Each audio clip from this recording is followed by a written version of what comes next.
சிவருமானுடைய கோலங்களிலே மிக முக்கியமான கோலம் அவருடைய சடாவார கோலம். இந்த சடையிலே பல்வேறு பொருட்களை பெருமான் தாங்கியிருக்கின்றார். பொறை தாங்கியிருக்கின்றார், அதிலே பாம்பு இருக்கிறது, அதிலே ஊமத்தம்பூ இருக்கிறது, அதோடு கூட கங்கையை சாமி சிரசிலே தாங்கியிருக்கிறார். சிவருமான வடிவத்திலே பிரசித்தியான வடிவ விளக்கம் அது.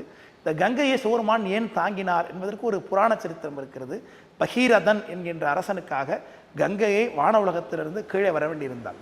பகீரதனுடைய பூர்வ சரித்திரத்தில் இருக்கக்கூடிய அவருடைய முன்னோர்களில் ஒரு 60,000 பேர் சகரர்கள் என்று பெயர். அவர்களெல்லாம் பாதாள உலகத்திலே சாம்பலாகி கிடக்கிறார்கள் கபில முனிவருடைய தவ அக்னியில் எரிந்து. அவர்களெல்லாம் கதி பெற வேண்டும் என்றால் ஆகாசத்தில் ஓடக்கூடிய கங்கையை கீழே கொண்டு வர வேண்டும் என்பது அவனுக்கு கொடுக்கப்பட்ட ஒரு வழி. இந்த ஆகாசத்தில் கங்கை எப்பொழுது வந்தால் என்பது பார்த்தோமானால், அந்த இமாச்சலன் என்று சொல்லக்கூடிய மலையரசனுக்கு 2 பெண்கள், ஒருத்தி பேர் கங்கை, ஒருத்தி பேர் கௌரி என்று பெயர்.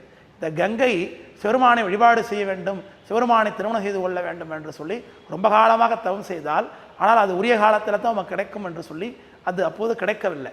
அவள் ஆகாசத்தில் கங்கையாக மாறி ஓடிக்கொண்டிருந்தாள் என்பது சரித்திரம், புராணம். பிறகு கௌரி சுவாமியை தவம் செய்து திருமணம் செய்து கொண்டால் பார்வதி, பர்வதராஜனுடைய மகள் பார்வதி என்று பெயர். இந்நிலையில் பகீரதனுக்கு கதி கொடுக்க வேண்டி கங்கை வானத்திலிருந்து வர வேண்டும். அதற்காக பகீரதன் தவம் செய்தான் பல கோடி ஆண்டுகள் கங்கையை நோக்கி. உடனே கங்கை பிரத்யட்சமாய் என்ன வேண்டும்னா, என்னுடைய முன்னோர்களுக்கு கதி கொடுப்பதற்காக நீ வானத்திலிருந்து கீழே இறங்கி வர வேண்டும் என்று விண்ணப்பித்து கொண்டான். அப்போ கங்கைக்கு ஒரு ஆணவம், ஒரு திமிர். அது என்னென்னா, நான் வேகமாக இந்த உலகத்தில் வருவேன், வேகமாக வேணத்திலேருந்து விழுவேன், விழும்பொழுது என்னுடைய வேகத்தை தாங்காமல் பூமியை 2ஆக போனாலும் போகும், என்னை தாங்கிக் கொள்வதற்கு யாரோ உண்டா என்று கங்கை கேட்டால், உடனே சிவருமானை நோக்கி தவம் செய்தான் பகீரதன்.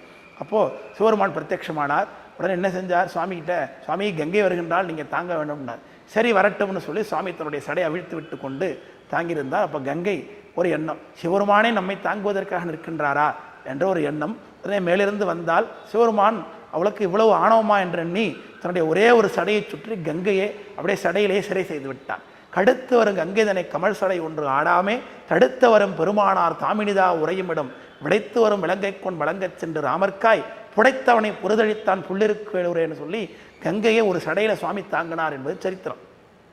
பிறகு இப்படி கதிக்காக வர வைத்த கங்கை சுவாமி இப்படி சிறை செய்து விட்டார் என்று சொல்லி மீண்டும் சுவாமிகிட்ட தவம் பண்ணி ஒரே ஒரு சடையில் மட்டும் சுவாமி அவுத்து விட்டார். அங்கிருந்து கங்கை விசர்ஜனமாகி பூலோகத்தில் ஓடி உயிர்களெல்லாம் தழைக்கும்படியாக ஓடுகின்றார் என்பது சரித்திரம். இந்த கங்கை என்பது சுவாமியுடைய இன்னொரு சக்தி. ஏற்கனவே சொன்னேன், அம்பாள் அக்னிமயமானவள், கங்கை நீர்மயமானவள். இந்த அக்னிக்கும் நீருக்கும் சுவாமி தன்னுடைய சக்தியாக கொண்டு உலகத்தை காத்து ரட்சித்து அழித்து கொண்டிருக்கிறார் என்பது தாத்பரியமாக குறிப்பது தான் கங்கையை சிரசில் வச்சிருக்கிறார். நீரை உடம்புல அக்னியாகிய அம்பாளை உடம்புல ஒரு பாகத்தில் வச்சிருக்கிறார் என்று பொருள். ரெண்டுமே சுவாமியோட சக்தி தான். ஆனால் பொதுவாக அம்பாளை மட்டும் சுவாமிக்கு மனைவி என்று சொல்வது பொதுவான வழக்கு. ஆனால் திருமுறைகளில் சில பாடல்களில் தாரமாக கங்கையாலை தாழ்சடை மேல் வைத்தா என்று சொல்லி கங்கையும் சுவாமிக்கு தாரம் என்று சொல்வது ஒரு மரபு இருக்கிறது. அந்த தாரம் என்பதே சைவ சமயத்திலும் சரி எல்லா சமயங்கள்லையும் ஒரு 2 பெண்களை தன்னுடைய மனைவியாக வைத்துக்கூடிய தெய்வங்கள் எல்லாம் அந்த தெய்வத்துடைய சக்தி என்று கொள்ள வேண்டும். வகையிலே சிவருமானுக்கு அக்னியும் நெருப்பும் நீரும் சக்தியாக இருக்கிறது என்பதைத்தான் இந்த சுவாமி ஒரு பாகத்தில் அம்பாளையும் சடையிலே கங்கையும் வைத்திருக்கக்கூடியதான தத்துவ விளக்கம் இதுதான்.